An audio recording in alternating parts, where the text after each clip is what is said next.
The Legend of Cooter Brown and the Bird Sanctuary by Willie J. Brown III.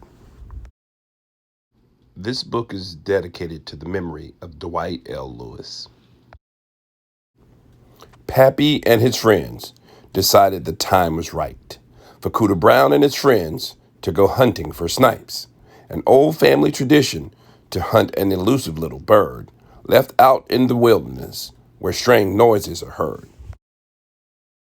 An annual transformation from a kid to an adult. 3 full days in the woods where conditions are rough. Equipped with a first aid kit, a shotgun, and some wipes, they could not return without the mysterious snipe. While the kids were away, the whole town would celebrate. A weekend with no kids, they could stay out real late. A huge outdoor concert featuring a country western band. Couples swinging and singing, doing the hoedown dance. Drinking and arm wrestling, eating a fresh roasted pig, enjoying the Rednecks Olympics without annoying little kids, riding mechanical bulls and skeet shooting for money, fighting with live bees for the freshest of honey. Never once a single thought about aggravating little kids, a weekend of tall tales and crazy things they've did. But Cooter was different. He loved being out in the woods. When it came to fishing and hunting, he was pretty darn good. Cooter only took a mask, some gloves, and a pick. He was aware of the adults and their snipe hunting trick. He rallied all of his troops and developed a plan to trap lots of birds and snipes to prove he's the man. They broke up in teams and traveled in all directions. The knives and shotguns were to be used for protection. All snipes would be trapped using a net and a snare. No harm to a bird. Treat them with kindness and care. Every 12 hours of hunting, they would return to home base to put the captured birds inside of a cage.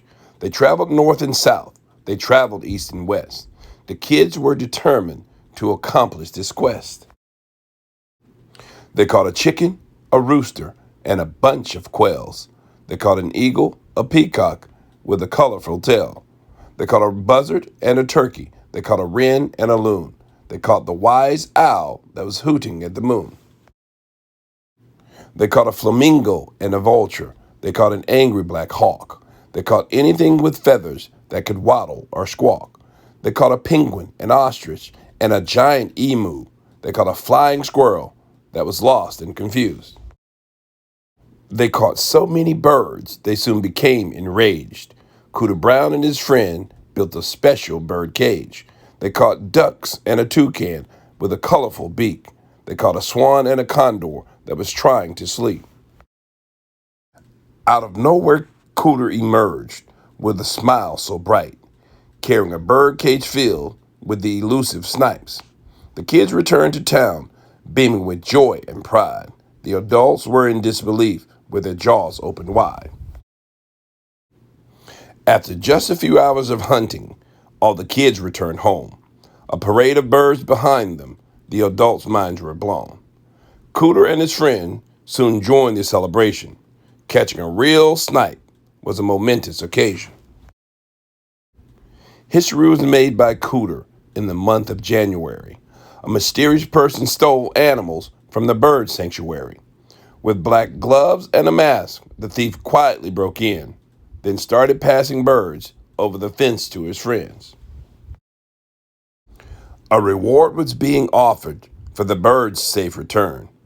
Cooter Brown returned the birds, expressing surprise and concern. He put the reward money in his redneck bank. He threw his mask in the river and watched it deeply sink. Sweet tea in a mason's jar, an adventure done right. Cooter Brown had captured the elusive snipe. The sanctuary now protected by a fence and a guard. Cooter proved to the adults that he was cunning and smart. Cooter proved to the world that catching a snipe wasn't so hard. The End by Willie J. Brown III. The idea for this story was provided by Crystal Savage and Dwight L. Lewis. Thank you, guys.